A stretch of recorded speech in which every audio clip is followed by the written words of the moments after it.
Hello everyone, welcome to my channel triple five tarot. I hope आप सभी अच्छे and positively सोच रहे हैं। तो देखते हैं कि आज के लिए लव मैसेजेस क्या है, जानने की कोशिश करते हैं।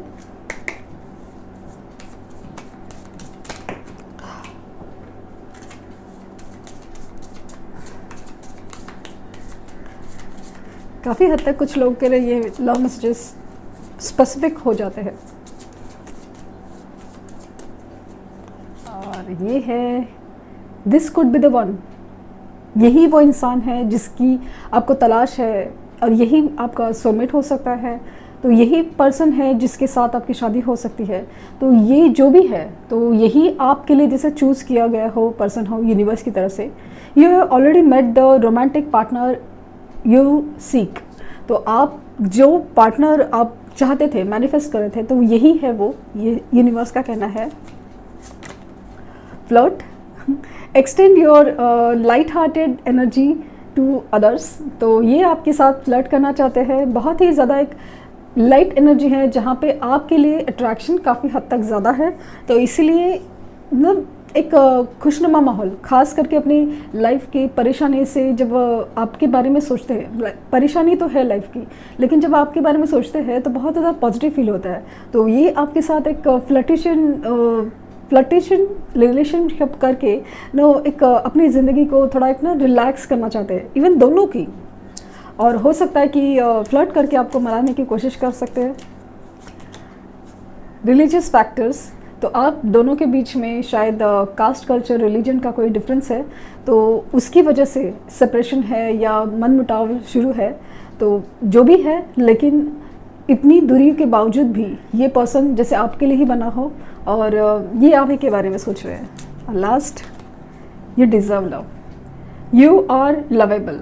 आप लव डिज़र्व करते हैं, सच्चा प्यार डिज़र्व करते हैं और वही आपको मिल करेगा। और this could be the one and you deserve love मुझे कहता है कि भले कितने भी प्रॉब्लम्स हो और इनका बिहेवियर कितना भी एक ना सुपरफिशियल लगे, लेकिन ये पर्सन आपके लिए बने हैं ऐसा लगता है। और क्योंकि आप ट्रू लव डिज़र्व करते हैं, तो इसीलिए आपके साथ ऐसा मतलब ये पर्सन आपके सामने आ रहा है। भले प्रॉब्लम्स है, जैसे कि कोई अपना चेहरा छुपाने की, अपनी एक अलग पहचान दिखाने की कोशिश कर रहा है, बट ये जैसे आपके लिए यूनिवर्स की परीक्षा हो कि आप इस इंसान को कितना पहचानते हैं, इतना तकलीफ़ों के बावजूद भी।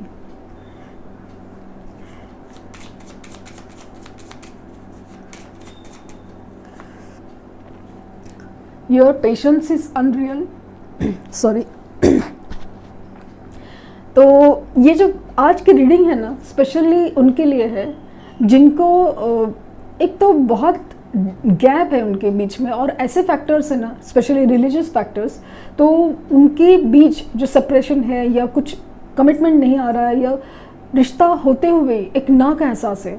तो ये पर्सन तो आपके बारे में सोचते हैं डेफिनेटली, तो उनको आने की वजह नहीं मिल रही, लेकिन जिस तरह से आपको देखते हैं कि आप इंतज़ार कर रहे हैं, तो वो देख के ऐसा लगता है कि सच में मतलब आपका पेशेंस एक काबिल तारीफ़ है, जिसे कि कभी कभी देखा ही नहीं हो।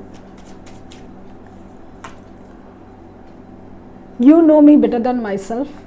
तो काफ़ी हद तक मुझे ना सोलमेट्स की वाइब दे रहे हैं, क्योंकि आप जिस तरह से उनको जानते हो, पहचानते हो, तो वो अलग ही कनेक्ट फील कर पाते हैं आपके लिए कि आप उनको इतने अच्छे से कैसे जानते हैं, वो खुद को भी इतना अच्छे से नहीं जानते। You are my strength. तो उनको अभी रियलाइज़ हो रहा है कि आपको देख के, आपका प्यार देख के, आपका पेशेंस देख के ऐसा लग रहा है कि ये एक इंस्पिरेशन हो आप, एक ताकत हो आप उनकी, कि इस प्रॉब्लम से भी लड़ा जा सकता है। You are simply irresistible. काफ़ी हद तक एक फ्लर्टेशनशिप या फिर फ्लर्ट करने की इच्छा भी नज़र आ रही है कि यू आर सिंपली इररेजिस्टिबल, क्योंकि आपकी एनर्जी, आपकी ऑरा सिर्फ फिजिकल अट्रैक्शन तक ही नहीं सीमित, अभी वो सोल एक दूसरे को खींच रहे हैं। You forgive me when I do wrong. तो माफ़ी मांग रहे हैं आपसे। जब भी वो कुछ गलती करते हैं तो आप उनको माफ़ करते हैं। इसलिए तो कह रहे हैं ना कि आप उनको अच्छे से जानते हो, आप जैसे आपका पेशेंस अनरियल है। ये सब बातें क्या बता रही है कि ये कुछ भी करें, ये गलत भी हो, लेकिन आप जिस तरह से उनको संभालते हैं, समझते हैं, माफ़ करते हैं, ये किसी और की बस की बात ही नहीं है। You understand me? अगेन वही बात चल रही है कि आप जिस तरह से उनको समझते हो वैसे कोई नहीं समझ सकता। You are my other half. आप उनकी दिल के दूसरे के हिस्से जैसा फील हो रहा है उनको। You are stunning. अगर आपको यकीन नहीं है कि वो आपके हैं, तो उनका कहना है कि वो सिर्फ आपके हो और आपके ही है। Please forgive me.